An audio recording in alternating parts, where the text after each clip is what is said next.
Bismillahirrahmanirrahim. Assalamualaikum warahmatullahi wabarakatuh. Alhamdulillah wassalatu wassalamu ala Rasulillah wa ala alihi wa sahbihi wa man tabi'a hudahu wa wala wa ba'du. Kembali kepada hadis-hadis yang saya himpun menjadi arba'in, 40 hadis tentang amar ma'ruf dan nahi mungkar. Dan pada kali ini saya ingin membacakan satu hadis saja, yaitu hadis yang diriwayatkan oleh Al-Imam At-Tirmidzi, Al-Imam Ibnu Majah, Al-Imam Al-Hakim, Al-Imam Abu Ya'la Al-Musili, dan Al-Imam Ibnu Mandah dalam kitabnya Al-Iman, di mana hadis ini adalah berasal dari Safiyah bintu Syaibah dari Ummu Habibah, istri Rasulullah sallallahu alaihi wasallam.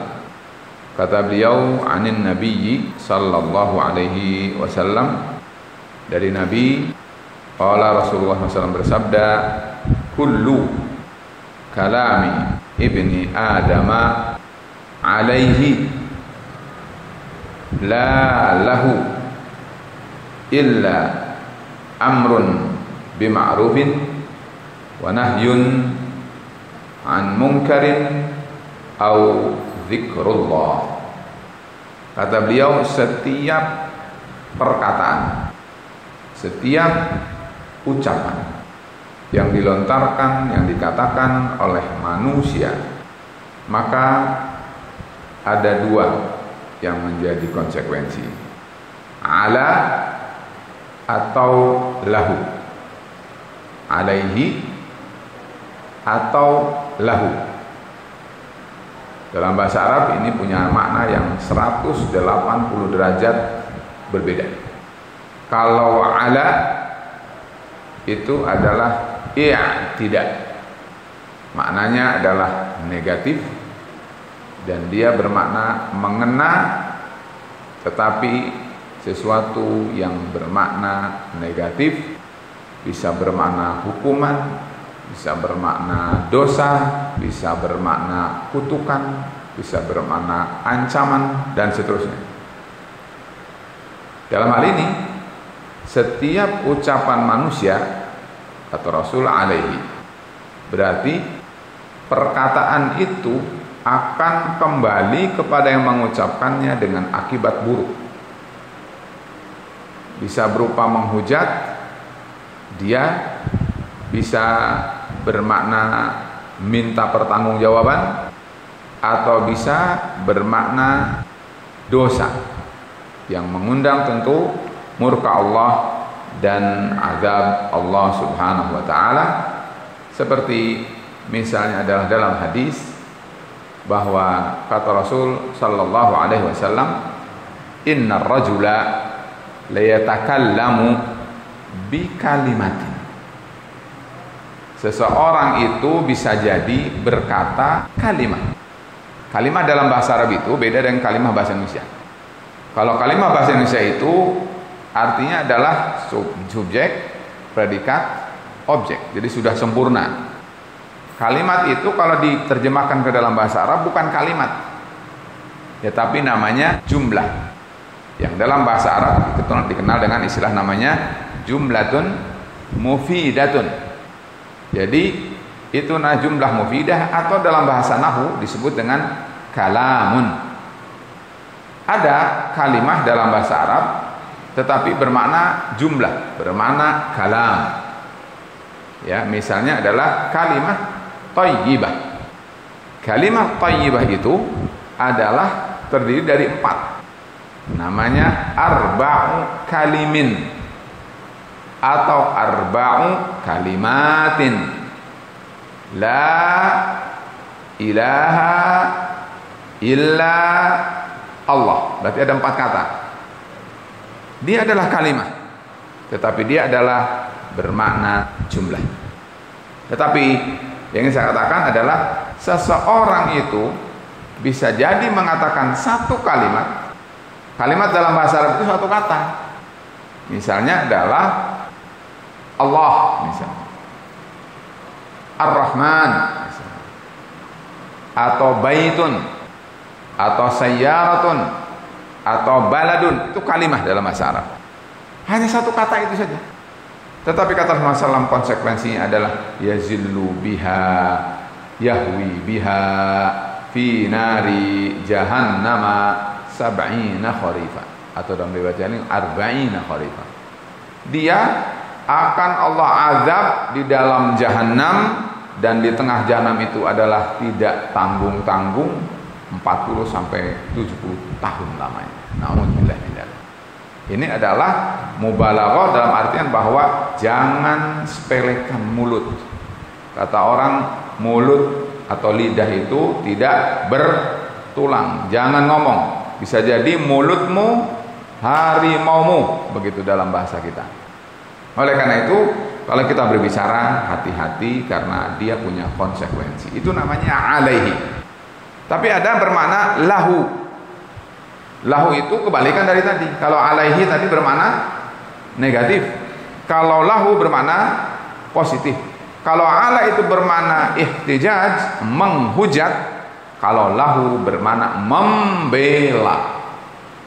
Artinya adalah kalau kita ini mengatakan sesuatu yang benar, sesuatu yang baik, sesuatu yang terpuji, maka kalimat itu akan memberi pembelaan pada kita, akan memberikan manfaat pada kita, akan memberikan pahala kepada kita, akan memberikan dan mengundang rahmat Allah Subhanahu wa taala dan ridha Allah Subhanahu wa taala. Karena itu kalau kita berbicara, carilah yang positif-positif saja. Dalam hadis Rasulullah SAW bersabda, "Man kana yu'minu billahi wal yawmil akhir falyaqul khairan aw liyasmut." Barang siapa yang beriman kepada Allah dan beriman kepada hari akhir, maka berkatalah yang baik atau diam. Nah, di dalam hadis yang lain, misalnya contohnya bahwa kalau kita berbicara baik akan mendatangkan pahala, mendatangkan kebaikan pada kita dan seterusnya. Misalnya adalah Allah berfirman, "Wa man ahsanu qawlan mimman da'a ilallah." Siapa lagi ucapannya, perkataannya yang paling baik daripada orang yang berdakwah kepada jalan Allah. Jadi dakwah ilallah, ngomong walaupun dia adalah berbusa, walaupun dia adalah capek, dia adalah, kalau dia lillahi ta'ala, dia adalah perkataan yang paling baik. Oleh karena itu, orang sekalian, ucapan kita ini harus kita kendalikan. Dan apalagi misalnya kata Rasulullah SAW, "Man da'a ila hudan." Barang siapa yang menyeru manusia kepada hidayah, dan seterusnya pernah saya sampaikan. Para jamaah sekalian, kita lanjutkan kata beliau, "Illa amrun bima'rufin wa nahyun aw nahyun an munkar." Kecuali kalau amar ma'ruf nahi munkar. Maksudnya apa? Semuanya lahu, bukan alaihi. Jadi kalau kita mengucapkan amar ma'ruf nahi munkar, maka sebetulnya itu adalah semuanya akan bermakna positif, bermakna pahala, bermakna ganjaran, mengundang cinta Allah, rahmat Allah, dan kebaikan-kebaikan yang lainnya. Oleh karena itu, hadis ini adalah tentu masih terkait dengan amar ma'ruf dan nahi munkar. Karena itu tolong garis bawahi, jangan segan, jangan malas, jangan masa bodoh terhadap amar ma'ruf nahi munkar, karena seluruh ucapan kita dalam amar ma'ruf nahi munkar bermakna kebaikan. Jadi teman sekalian, itu saja yang dapat saya sampaikan, terutama masalah hadis amar ma'ruf nahi munkar. Intinya adalah semangat untuk selalu tumbuh spirit amar ma'ruf dan nahi munkar. Dan insya Allah ta'ala belum kita simpulkan, kan baru hadis satu itu kan, bisa jadi kesan kita terpecah. Bisa jadi jamaah yang mungkin pas datang sini dengar hadis keberapa, atau ada di antara antum yang 1 sampai terakhir kali ini dengar terus, itu bisa jadi berhak mendapatkan sertifikat. Udah tidak. Tapi kalau misalnya tidak, maka nanti coba dijadikan sesuatu benda yang bulat, ya.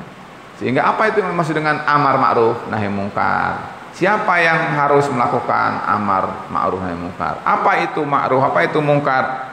Apa yang harus dipenuhi oleh orang yang melakukan amar ma'ruf? Bagaimana cara itu kan perlu pembahasan yang komprehensif, dan itu adalah bisa menjadi satu kitab tersendiri. Tetapi tentu biasanya semangat kita adalah pengen yang instan saja.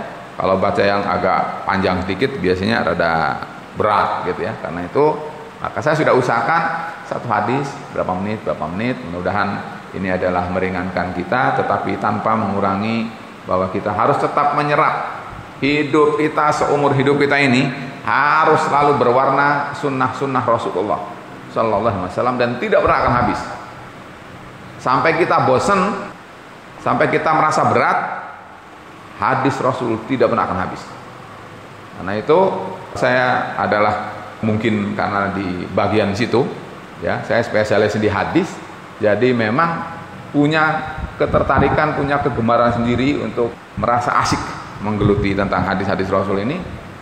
Dan ketika menemukan sesuatu yang bermanfaat, saya sungguh ada rasa rugi ketika saya tidak menyampaikan kepada antum sekalian. Oleh karena itu mudah-mudahan kita di Itison dan sekitar ini selalu disiram oleh hadis-hadis Rasul Sallallahu Alaihi Wasallam, sehingga benar-benar kita akan diberi wajah yang berseri-seri di hari kiamat, karena janji Rasul kepada kita, orang yang selalu menggeluti hadis-hadis Rasul Sallallahu Alaihi Wasallam akan wajahnya berseri-seri. Berbeda dengan ahlul bid'ah yang akan wajahnya menjadi hitam kusam. Na'udzubillahi min dzalik. Mudah-mudahan kita semua jadi orang yang ahlus sunnati wal jamaah. Demikian, wassalamualaikum warahmatullahi wabarakatuh.